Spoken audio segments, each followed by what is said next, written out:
Zašto moram se posložiti u glavi može biti najopasnija rečenica za tvoje zdravlje. Moram se posložiti u glavi. To je rečenica koju smo sve izgovorile bar jednom. Čekamo savršeno vrijeme, idealnu priliku, osjećaj potpune spremnosti, no taj trenutak nikada ne dolazi. Uvijek će biti nešto što traži tvoju pažnju, nešto što će ti izgledati važnije od tebe. Ispričat ću ti priču o djedu moje prijateljice.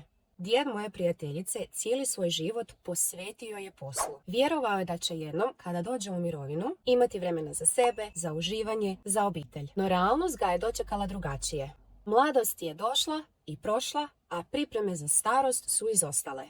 Sada, umjesto da uživa leži vezan za krevet, nemoćan da brine o sebi, čak i u najosnovnijim stvarima poput osobne higijene. Sve do tada bio je potpuno zdrav. A vrijeme koje je mislio da će imati, sada je već prošlo. Možda misliš da se ovo tebi neće dogoditi, ali ako stalno čekaš bolje vrijeme, možeš se iznenaditi kada shvatiš da je život prošao čekajući. Tvoje zdravlje jednako je važno kao i zdravlje onih o kojima brineš. Zaslužuješ se za sebe brinuti sada, ne te kada svi drugi budu zbrinuti. Znam da ti je stalo do drugih, ali zašto ne bi pokazala istu brigu i prema sebi? Ako želiš ovo promijeniti, pridruži mi se na ovome putu. Zajedno učimo kako da zdraviji način života postane dio tvoje svakodnevnice.